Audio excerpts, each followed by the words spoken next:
varied field. We've seen a lot of different matchups so far. Yeah, there's been a lot of diversity. I'm pretty sure, or at least I hope, there is on the written coverage. If you want to go and check that out, there's all of the standings, there'll be some deck meta breakdowns, and a lot of photos from the event as well. I think it's highly likely. PJ does love himself a pie chart. He does. And you can all enjoy it as well over on the event coverage page. You can get there at YuGiOh-card.com. Is it /UK? Yes. /UK can get you there. Although if you do just go to YuGiOh-card.com, you will be able to find your way to the UK page. You can get anywhere you want. Or if you're watching this on YuGiOh-card.com, there is a link above us. So in case you're just tuning in, well, you've picked the right time to do so. This is it, the last match of the tournament. And you can see our screen layout down below. You'll see some red dots next to the word wins for both players underneath their names. Those dots will light up as the players win their matches. It's kind of like penalty kicks if you're watching the World Cup. As each game is won, game 1, game 2, game 3, the appropriate light will light up in green.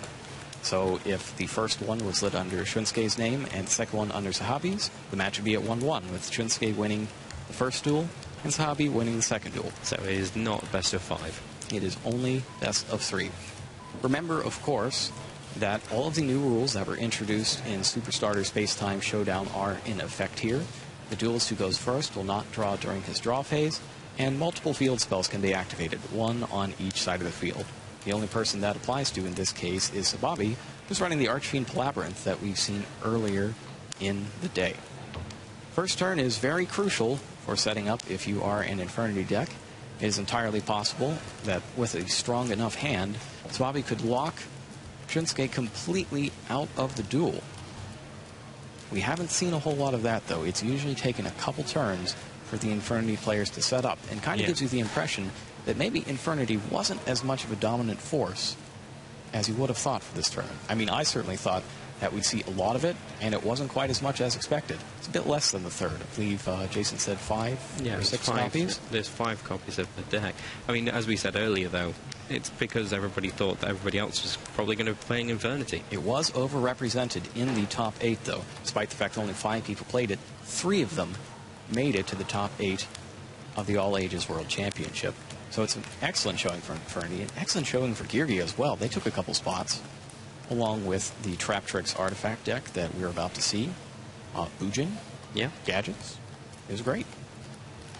To see Gadgets in the top 8 again. And that's really a great story because Roger Vera, that's how he qualified for this. Yeah. And the fact that he stuck with that deck and found a way to refine it to make it even better for this event is really fantastic. It just goes to show that if you have a deck that you are well familiar with, you love it, it's your favorite deck, you can go places with it, Definitely. even if it is as old as Gadgets. Final cuts are taking place. This is your deck. And very soon we will be ready to roll. That's, if you're a player in this, this is probably the worst part because you really just want to get to it. Yeah. But you still got to have everything taken care of first. Looking good for Shunsuke. He's won the die roll and is going first. Shuffle has. 5 cards to start. Will not draw during his draw phase for the first turn.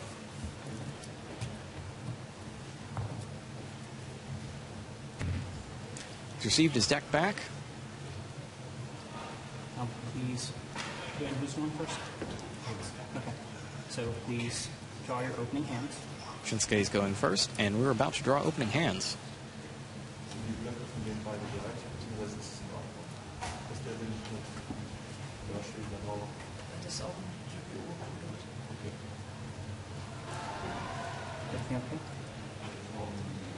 Everything is in order, it appears.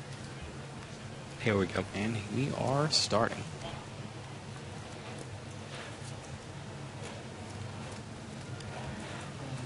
One, two, three, four, 5 for each. You have 1 hour to start. 1 hour is allotted for this match. At the end of 1 hour, if we still don't have a winner, we'll go into extra turns. And if we don't have a winner after that, we'll continue in sudden death until there is one.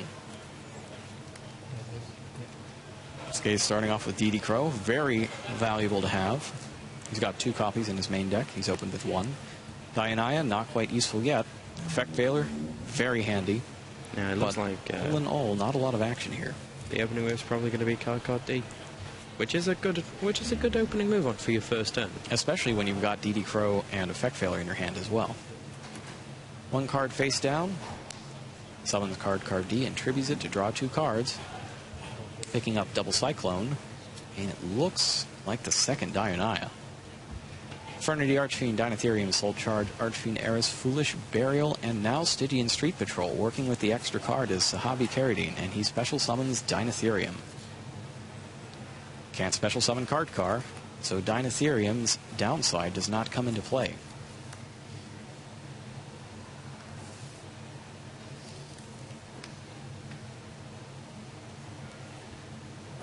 Stygian Street Patrol is up next. The question is, do you attack first or start comboing? The answer is attack first. I like to play. Get as much damage in as you can while your opponent's hand appears weak. You can always steal a game with Gaga Cowboy later. That's quite a nice bit of damage there as well. 3,200, I believe, yes. 2 hits from 2 1,600 attack monsters.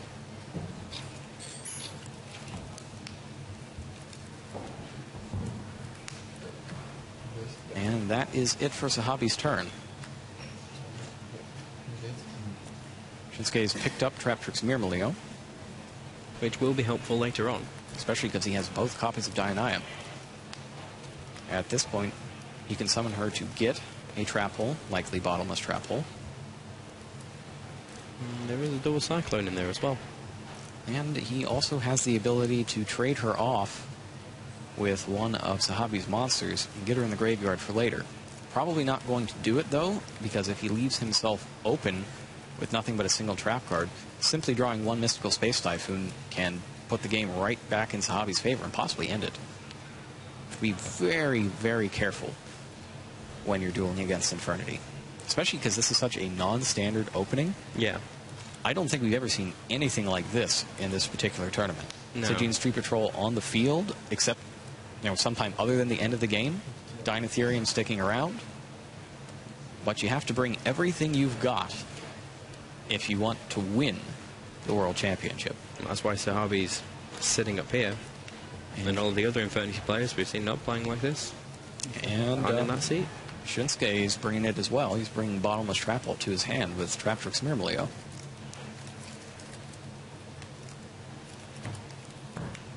Still with a DD Crow and an Effect Veiler in hand. But so far, Sehabi hasn't done anything that would make those cards useful to him. He does decide to trade off the Traptrix, and now counts on his Spell and Trap cards to keep Sehabi honest.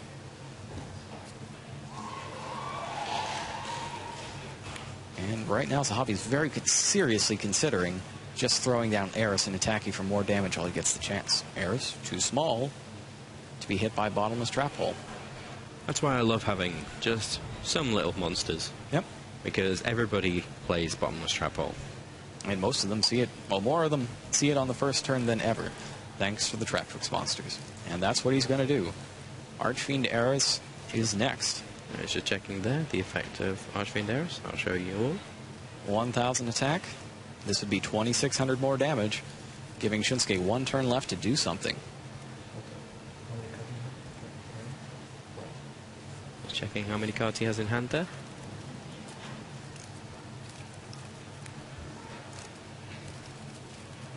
It is 4.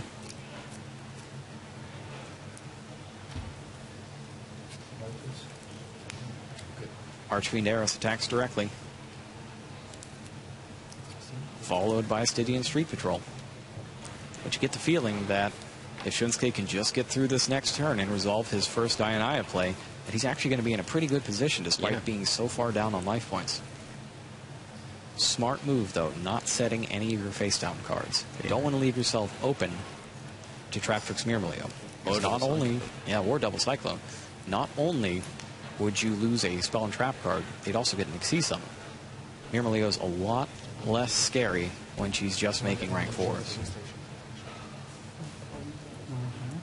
Archfiend Eris, let's go ahead and bring it up as it is the subject of question right now. Sent to the graveyard because of card effect or destroyed by battle. Grab any Archfiend card from your deck, except another copy of her. Doesn't really come to play because you only really use one copy outside of a dedicated Archfiend deck. Though I suppose some people would argue that Infernity is a dedicated Archfiend deck, just dedicated to Infernity Archfiend. Yeah.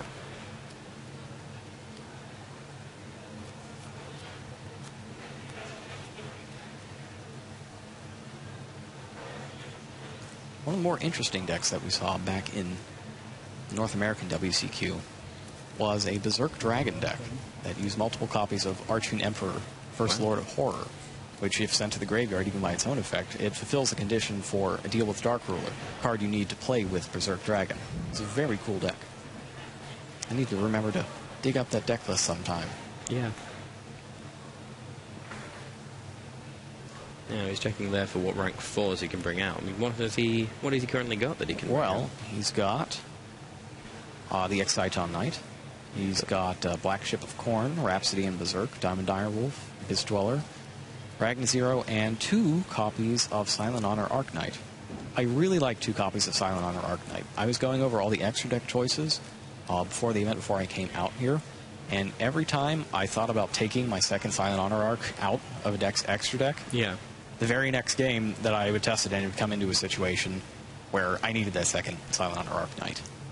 And you can't really go by one game at a time to think, oh, I need to put that back in. But when it keeps happening every single time, it stops being a pattern and starts being a problem. Raptrix Dianai has been normal summoned, special summoning back Myrmeleo. No opponent's card to destroy here. So the first thing that Shunsuke is going to do is exploit the 100 attack differential between Dianaya and Stygian Street Patrol and send it to the graveyard. Doesn't want to send Eris there yet because it will result in a search. That's Black Ship of Corn. Black Ship of Corn, main phase 2, activated. Send Eris to the graveyard. Let's go ahead and bring up Black Ship of Corn. Just one moment, just updating that. Sehabi's taking a look at it, and so will we.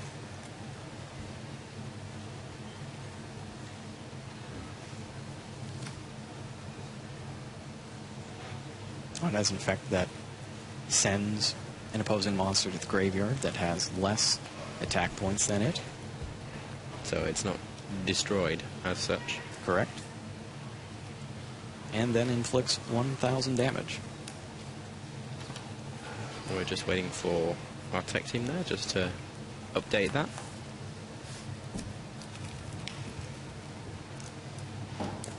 $1,000 damage to Sehabi.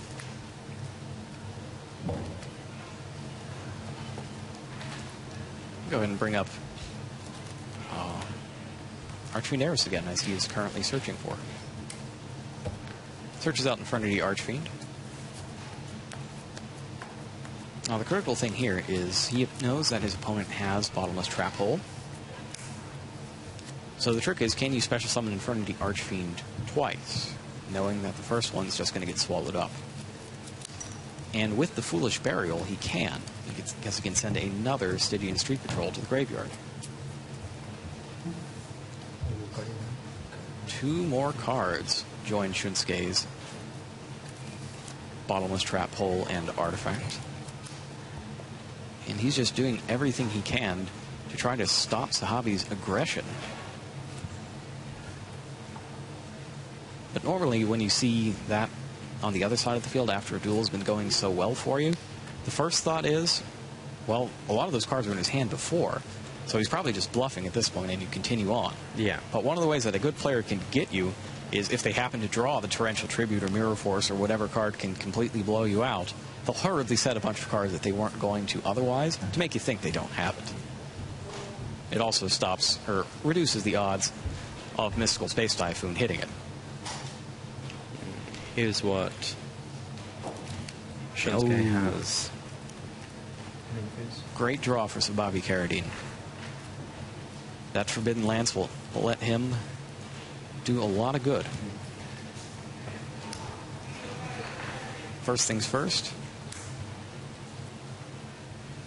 Banishes Stygian Street Patrol to summon Infernity Archfiend.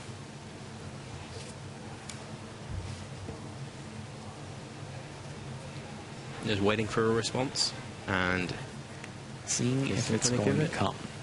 He really wants Shunsuke to use the bottomless trap hole right here. The tricky thing about trying to get your Archfiend summoned and protect it with Forbidden Lance is that you need the Lance set for a turn before you can do that. You can't just set it and flip it. Takes on the activation properties of a trap card. Can't play the turn you set. Okay, I think he's let it slide. Archfiend is in there.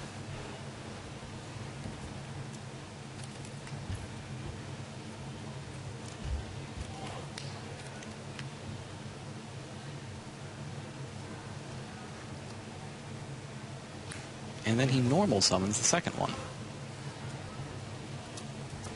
Waiting for a response. Sometimes you just have to do it the hard way. Sehabi's probably thinking to himself, well, I'm just going to wait for his Exceed summon now.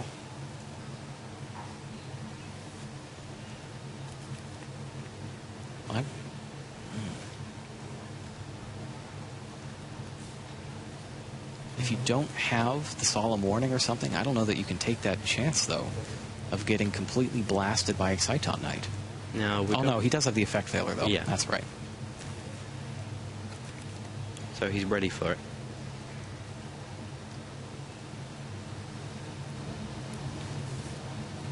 Well, that turn, at least.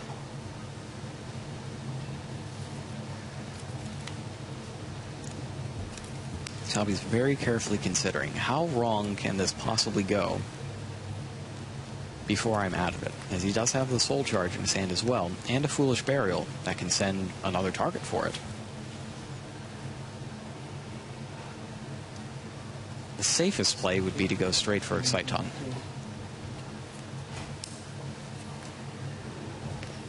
And he makes the Exceed summon. And summons the Exciton Knight.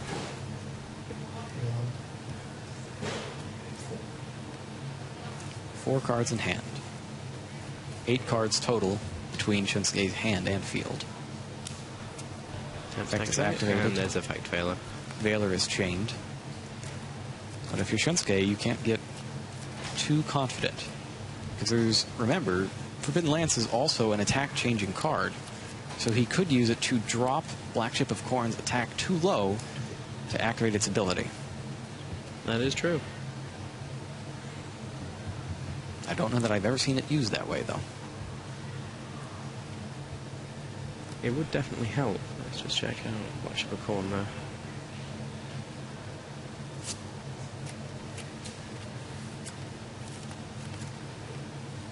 It does have to be activated preemptively, though. Could not be activated in chain? I mean, you could do it, but it's the targeting. You have to target a monster that has attack less than Black Ship of Khorne. When you resolve it, you just send it, whatever the monster is, rather than send that target.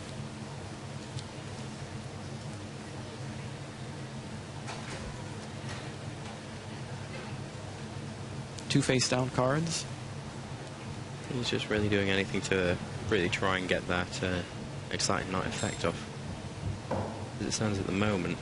But there is a double Cyclone right there set down, and an artifact big Altac. Call of the Haunted activated on Traptrix Mirmaleo. That's going to take out one of the face-down cards. And the Infernity Break. Yep, so that's been... Don't be shocked if we see the double Cyclone right now to take out the other one before it has a chance to be used.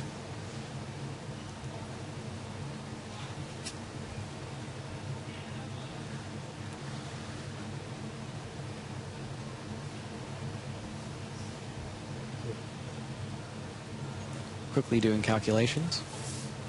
Shunsuke now considering how much damage can he do. Not wanting to give the Infernity Duelist any further time to set up, because so far it looks like his combos aren't coming together either. Now looking at it, he also still has Dianea in his hand. He does have the second one. If he's going to be removing to try and destroy the Edge to Knight. Even if he stops that effect, he's going to be able to get Dioneer with Dioneer. And then he has another rank 4. Which will bring the bottomless trap hole back as well with the second Dionysus effect. Well, the bottomless trap hole is actually still on the field. That's right, he didn't use it. But if Excite on Knight goes off, then it will be in the graveyard. Yeah.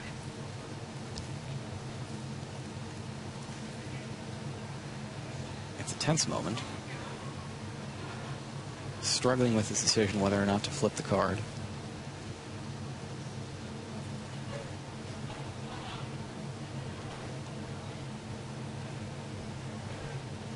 And he does it. Double Cyclone targeting Call, the Haunted, and the face down card.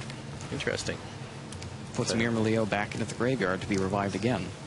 And takes out the Forbidden Lance, which allows Black Ship of Corn to do its thing.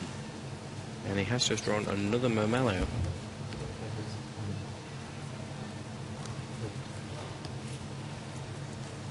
$1,000 damage for Black Ship of Corn. Sehabi doesn't even have his Forbidden Lance to force through a Soul Charge play.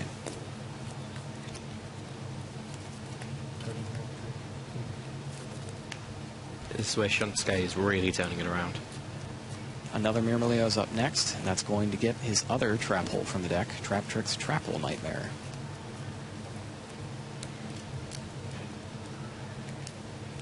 And things have gone from bad to worse for Sehabi.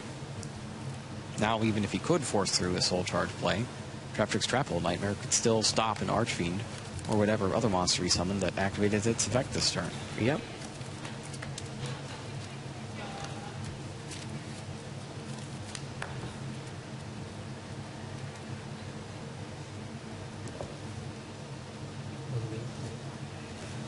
Myrmidon attacks directly for 1,600. Black Ship of Corn cannot, as it used its effect this turn, but it still contributed 1,000 damage by its effect.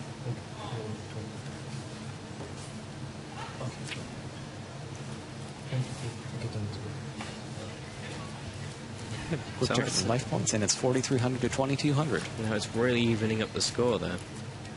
And what have he just drawn? Soul Charge and Foolish Burial from before, and now he has a Mystical Space Typhoon. Ooh, what's he going to hit? Typhoon is activated against the card that he doesn't know the identity of. I believe that might be that. Yep, there it is. It is the artifact Begaltok. He doesn't go after either of the two trap holes. Audible sigh. Yeah.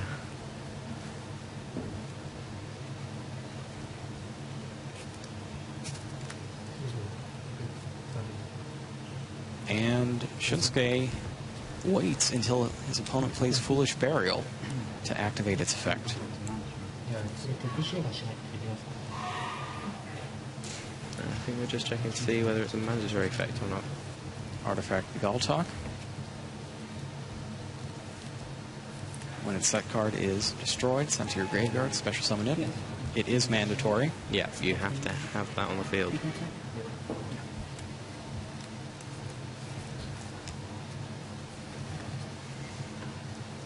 Gotta wonder why he didn't just activate it straight away. Yeah.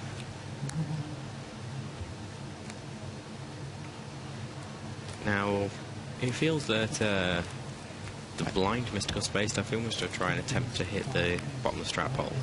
I don't know whether he just forgot the positioning. Yeah, I believe it's because did he set it on the same turn as the Begaltok? No, he did not. That's right, it was Begaltok, then bottomless trap hole, So he then may have just forgotten trap it. hole. The other thing he could be going for is the fact that both of Artifact Begaltok's effects are mandatory.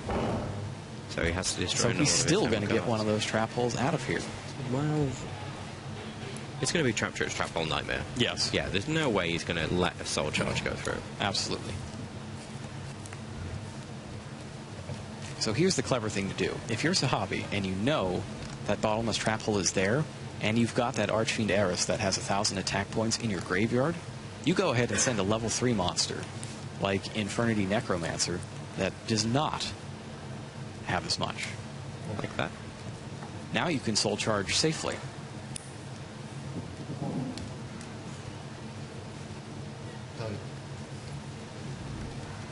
Interesting thing will be to see how many of the Archfiends he brings back. 3. So what you could do is leave one Archfiend in the graveyard to be summoned back by Necromancer now that you haven't got a hand. He's summoning back one of the Archfiends just to see if he can get that bottomless trap hole out of the way.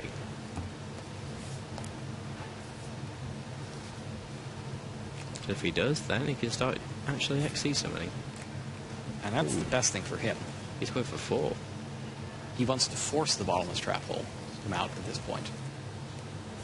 So the great thing about this move, I really love this, is if he brings out one Archfiend, and it does get hit by bottomless trap hole, you revive the other with Necromancer, set whatever card you took out, and then you overlay your Necromancer with your Archfiend Eris for Levier, yeah, and then get back the other one. Very smart play. And he could definitely pull it back with that. And the reason that you get back Dinotherium at this point as well is to make sure that there is no... or make sure that you see the bottomless. Yeah. And now so that there is no rank 4. DD Crow that got rid of an Archfiend. We do see the Crow, however. And the effect is the same. One Archfiend's banished, one Archfiend's not. And I think Shunsuke has just realized that he's in deep trouble.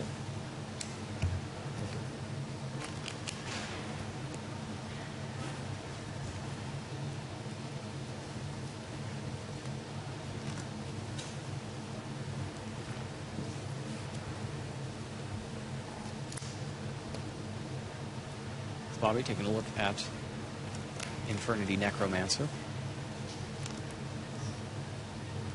No normal summon yet this turn. And he takes the Necromancer.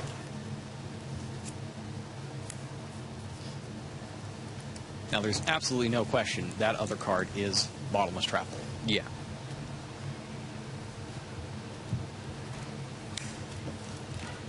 Okay, base overlay. Rank 4 monster is next. Oh, he's thinking about exits tonight. He's Or also looking at 101. Organ there. Also looking at 101. There are a lot of choices to make here, but he does need to remember he gets no battle phase this turn.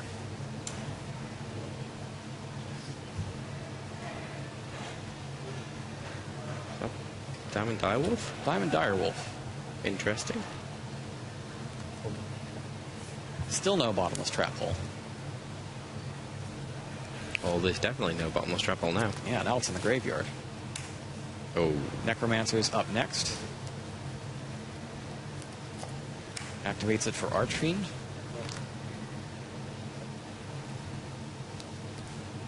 Archfiend goes ahead and searches out. I think this is where you start getting Launcher, yeah. So you're going to have Launcher first. And what Sehabi really needs to do, I mean, other than clear out those monsters from Shunsuke's side of the field, he needs to get to that Infernity barrier. One break is gone from the deck. He plays 3 breaks total with the 1 Infernity barrier. So you're not going to get quite as good of a turn as triple break and barrier like we saw earlier. Still an amazing turn, though. But if you clear that field and get the barrier set in 1 break, I think Sehabi wins the game. With only 2,200 life points left, there's not enough time left to stall out. It depends, because there's a Dioneer. Dioneer gets negated. no, that's true. That is true. Is that a second Diamond Dioneer? Nope. No. That's 2 level 3 monsters, makes Levier. Levier.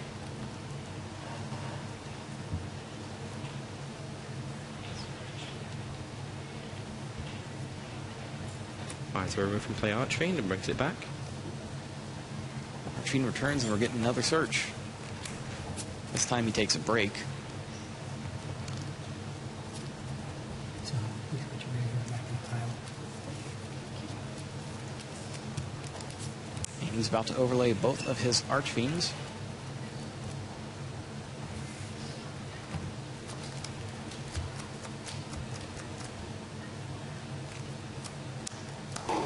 And he's debating between Diamond Direwolf and Silent Honor Arc.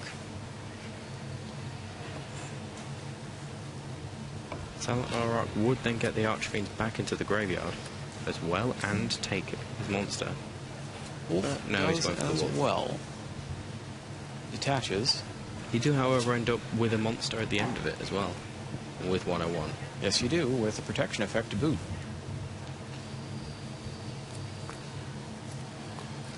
Checks the graveyard. He's seen an Effect Veiler and a DD Crow. Launcher goes next. Takes a look at his Necromancer. And this is what you do. Is that basically you don't summon both Archfiends here because you only be able to search once. Yeah. You get Necromancer, Archfiend, so you search one set of cards, summon the other, but search again. Second Infernity Break, and final one. That's 3. The other one's in the graveyard. Necromancer is next. Archfiend again.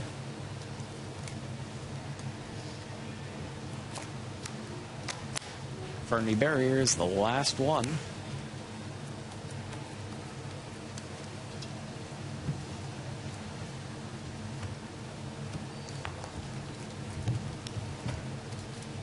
Just come from nothing to an explosion of monsters.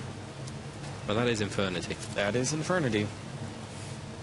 You do need to be careful, though, that you leave one attack position Infernity monster on the field, at least. I believe the important thing for Sehabi this time was to get the 2 breaks down. Yeah. And that's going to give him a way to clear out the monsters without needing to see summon, so you can leave both copies of Archfiend in play.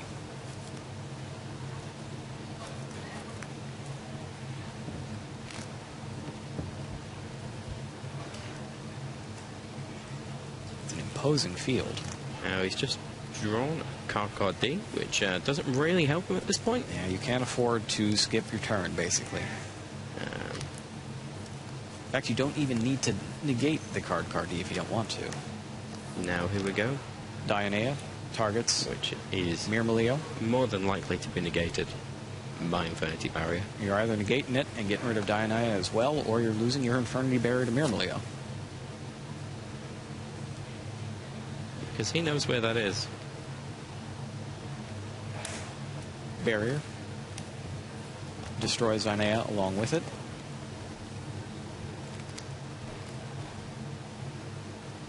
And I don't think there's any hope of Shunsuke getting out of this one, since both of his monsters will be destroyed by the 2 Infernity breaks. And he's only got 2,200 life points left. Let's see if he realizes that. Well, even if he does realize it, there's always the chance that he's hoping Sehabi doesn't realize it and will make a mistake. But to get all the way to the finals, Not likely. you don't get that by making mistakes. And make no mistake, this one is over. Wow. Sehabi Kheireddine takes duel 1, going second against Shunsuke Hiyama, whose deck really just doesn't get going. Despite the fact that he was able to get both trap holes into play, Sehabi played that absolutely excellently, doing everything he could to get those trap holes off the field. Even the mystical space type from the Hidbi Galtak, even that wound up working in his favor because all, or rather both, of Beagletak's effects were mandatory. Yeah. And the only thing Shunsuke really got out of it was a monster that didn't do him a whole lot of good. It had a lot of defense points, but not a lot of Infernity break points. He didn't have any or more level 5 monsters for his rank 5s. No. So he had something that had a large attack, well, a large defense, sorry, because it is 2,004. I think 2024. Yeah. But, yeah, when it's getting destroyed by monster effects, that doesn't matter. Not so useful. Not so useful at all. And the scary thing is, if you're Shunsuke Hiyama and you had DD Crow and Effect Veiler in your starting hand, and you resolved both, and they negated key cards of Sehabi, and he still came after you and won, that's got to make you a little bit worried. He's got another copy, a third copy of DD Crow in his side deck, and also a second copy of Effect Veiler as well. And I would be shocked if we don't see at least one of them. Yeah. I don't know how much space you're going to dedicate here to adding in more of those monsters to play from your hand, because the problem wasn't not being able to stop Sehabi's plays, it was not having any plays. Now, we're going to see Fiendish Chain go in. Fiendish Chain, Trapstone. No, maybe not Trapstone. Fantasy's Emptiness, and probably Spiritualism. I kind of like Forbidden Chalice here as well. Forbidden Chalice was widely touted over the past couple months as a quick play. Well, it's a quick play spell, and you can play it from your hand during your own turn at any time, even during the early parts of the damage step to negate a monster effect. And it's a great way to deal with Artifact Moraltalk brought off Sanctum. Yeah. Or to stop your opponent from destroying, too many of their own cards if they get off Begaltalk play with Sanctum. And maybe Dark Hole. But I don't know about Dark Hole. Don't know about Dark Hole. Though Sehabi's going second, there is a chance that he's going to want that. Just in case, yeah. Just in case. Yeah, definitely. Not so much matchup dependent as am I going first or second dependent. And Dark Hole's really done a lot of good for a lot of players today. Even if it was just something to send away for Summoner Monk. Could you count your cards 15 face down so your opponent can see that you still have the same amount of cards? And just doing some more little bits and bobs. Vanity's Emptiness and Spiritualism, huh? Not bad. It seems better going first with Vanity's Emptiness, but going second, Spiritualism would be more useful. Yeah. And really, that's just a microcosm of a lot of the discussions that players around the world have been having pretty much non-stop for the last few weeks. When do I play Spiritualism? When do I play Spiritualism? When do I go first? When do I go second? How do I side deck based on that? Just something of note, the choice of whether to go first or second is made after you finish side decking and finish shuffling your deck, but before hands are drawn. Right. You don't think he can respond. So you, as the player who gets the choice for the next game, have all of the advantages in this case.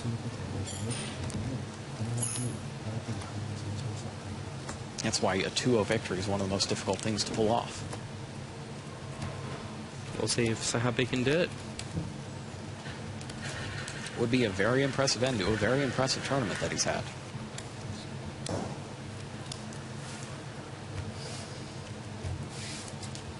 Also, one more thing, gentlemen, as a reminder, you need to be keeping a certain pace of play. I know both of you get equal time to play. Do you know offhand how many turns that match was? I was not counting. I did not count, but It didn't seem like a whole lot of it it. felt like it was at Five or five or six turns before the game was over. One of them was just a very long string of combos. Yeah. But you never know. Sometimes you're doing so many combos that you can't remember if it's the same turn anymore. Yeah, and the same thing happens sometimes when you watch a lot of combos. That's the glory of instant replay. Yeah. I'm really glad we have instant replay Yeah. for this. Moving into the future. It's like TiVo all over again. I don't know that we can TiVo this, though. Probably not. I would want to, though. Not on Twitch TV anyway. There will be an option to go back and watch this later, though. Yes, there will be watch later. You can go onto the YuGiOh, official YuGiOh channel. I believe it's our Twitch channel. And you can watch back all of these videos. And you might want to, because so far this has been a really excellent match. Yes. I might go back and watch this one myself. I mean, if you had to suggest any match for anybody to go and watch, which one do you think? I actually really liked our first round match yesterday. It was great to see Mermails and see that they could still do their things. And it was also great to see actually just how good Xinan Wang is. Yeah. He played it incredibly well, and he really showed the strength of YuGiOh there as well. So that was, for me, that was one of the highlight matches of the weekend. That's probably the first one I'd go back to, given a choice. Especially because it was the European champion versus the world champion. Yeah, So, you've also got that. now we've got a Forbidden Lance, an Armageddon Knight, an Instant Fusion, I believe that's an Archfiend, and a Forbidden Chalice. I think that's Chalice. Doesn't look like Lance. Yeah, you don't see the lance in the corner. How nice is that Forbidden Item game mat, though? I have Battle not Pack seen 3 it. kits? You haven't seen it yet? No. You got to check that out when we're done have here. to. It's gorgeous. As far as I know, I don't think it's actually available in Europe so far. No. I do think it's US only. Ooh. Shunsuke Hiyama starts off with a Cette Solemn Warning, which is destroyed by Mystical Space Typhoon. Armageddon Knight. Armageddon Knight's down next, and with no other cards on the field, the combos are on.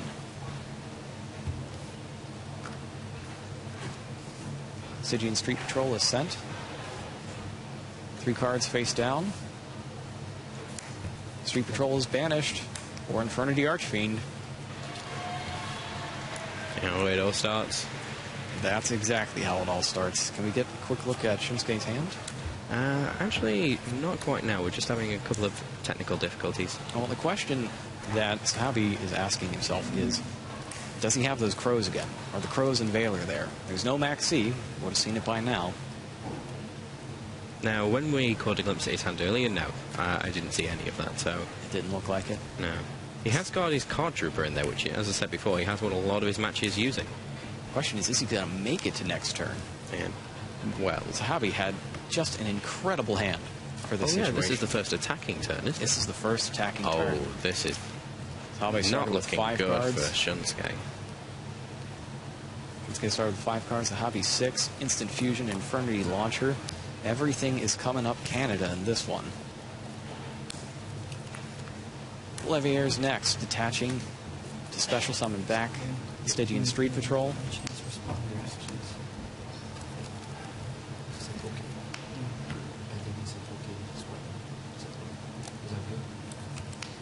Stygian Street Patrol is on the field. And the judge there just coming in and saying, give your opponent a chance to say, no, I don't want to do anything. Which, of course, no.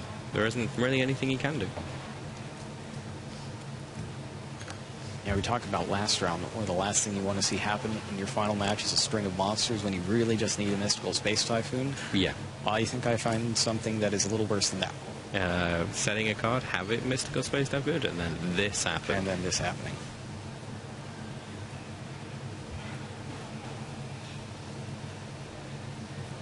And Sehabi now taking a look at his extra deck. He is running a pair of Level Valve Chains.